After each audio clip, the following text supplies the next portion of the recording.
This is Project 2, the Secret Shopper Analysis. I'm Alexa Blyweis. I'm Emma Karate. I'm Trent Kleiber. I'm Caitlin Rankin. I'm Sophie Reitman.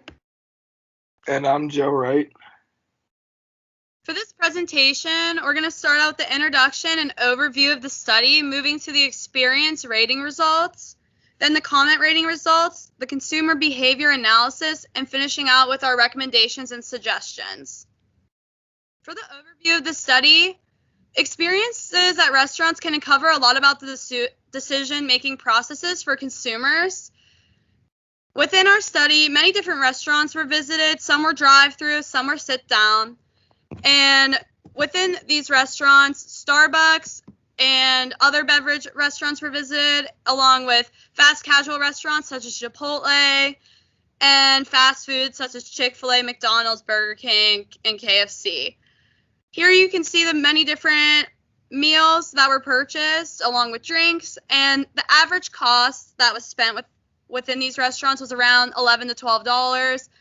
These shopping experiences occurred from March to April, and the average time of visiting these restaurants was around 3:35 p.m. And now Caitlin will cover our experience ratings. Thank you, Alexa. So the Secret Shopper Guide questions and asks for a 1 to 10 rating on the topics, including appearance, employees, menu, and food purchased, and then the overall restaurant experience within those categories. Within each topic of category, Secret Shoppers were asked 4 to 5 questions. In terms of appearance, Secret Shoppers were asked to rate the outside appearance, outside cleanliness, inside atmosphere, and inside cleanliness, and then the overall rating of restaurant appearance. Outside appearance in terms of the parking lot, signage, curb appeal, etc., received an average rating of an 8.4, while the outside cleanliness, which are sidewalks, windows, doors, etc., reported an average rating of an 8.3.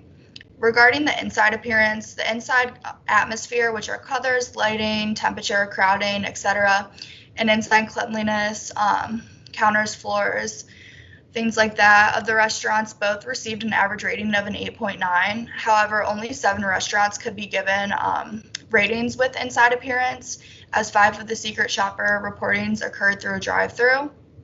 And then the overall average rating of a restaurant's appearance was an 8.1.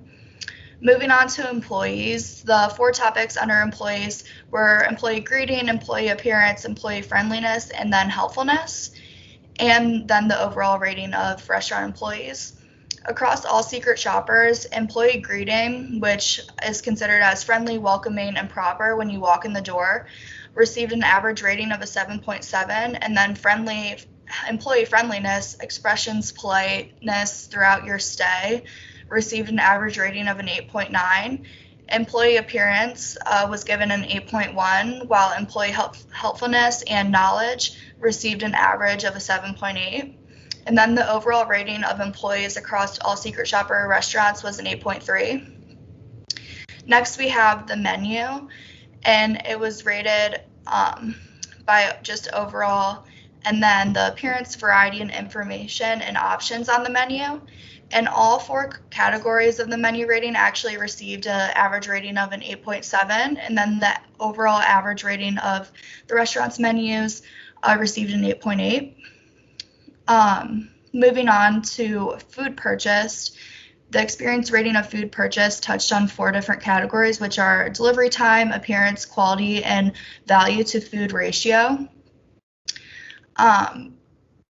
The delivery of the food that was purchased received an average rating of an 8.3 between the Secret Shoppers, and the appearance and presentation of the food and quality of the food purchased were both rated at a 9.1. And then lastly, the value of the food purchased was given an average rating of a 9, and then the overall menu between all Secret Shopper restaurants was given an average rating of an 8.8. And to conclude the experience rating results, just based on the data that was given by the Secret Shoppers, the menu and the food purchase was actually the highest rating out of all the topics. And based on overall experiences, Secret Shoppers said that they were generally satisfied to very satisfied with the restaurant experiences, as an average rating of an 8.7 was recorded. touching on to that, the shoppers recorded an average of a 9.4 on how likely they were to return, meaning that they would be very likely to return to the same restaurants. And additionally, they would be very likely to recommend their restaurants or their food choices to a friend. And that wraps up rating results. And now I'm going to pass it off to Trent for comment results. Thanks, Caitlin. So to summarize our team's experiences, we've divided the consumer comments into two sections: consumer likes and consumer dislikes. Consumer likes mainly consisted of food taste and food quality, along with decorations and restaurant environment, while consumer dislikes consisted mainly of menus lacking details like calories and other nutritional facts, along with having enough food options and staff being too slow or unfriendly. Next, here's Sophie with consumer behavior analysis. Thank you, Trent. Needs recognition is defined as when a consumer perceives a difference between an actual state and a desired state. There are three types of decision-making approaches: limited, habitual, and extended. Those using the limited decision-making method do not use much research or time before picking a place to eat. For example, I went to Taco Bell. This is my #1 favorite fast food restaurant, so I did not do any research before going. Using the same example can bring me into the habitual decision-making, which is for those who generally make decisions based off habit. It is a habit of mine to go get Taco Bell when I am stressed. Lastly, consumers who have very specific criteria and that spend a good amount of time searching would use the extended decision-making approach. If someone has never been to a specific place before, they're more likely to heavily look into it. I went to El Rancho Grande, and while I have been there before, it has been a while. So before attending, I did detailed research on the food menu, patio availability, and drink options. Consumers utilize rational decision-making to choose a specific place out of good reasoning. Say it is a very nice day outside and you and your friends want to enjoy a drink. They would use rationale to look for an outdoor place that has good drink options. A customer who is looking for somewhere new that they have not eaten at before, they would use experiential decision-making. If one has never been to, let's say, Pigskin, and they are curious about their offerings, their drink options, and etc., this is the decision-making that they would use. Lastly, buyers can make a behavioral decision when the consumers generally are going to pick based on their repeated behaviors and personality processes. Going back to the Taco Bell example, I used habitual decision-making and used my repetitive behaviors to choose to eat there. Now Emma will continue on with the analysis and how it directly affects consumers and restaurants. Thank you, Sophie. So based on the data, it has been found that one of the most imperative factors that go into needing recognition for most restaurant goers is if they are familiar with that restaurant. When consumers evaluate a new restaurant to go to, they look for similar products they would choose from another familiar restaurant. Making a choice is important in which a consumer will make a choice and purchase the product. In this case, the secret shoppers were looking to purchase food from a certain restaurant, but the process is what led up to their choice. To the right, we have a quote from one of our secret shoppers, which led up to what affected their choice of picking which restaurant, and they decided on Pigskin.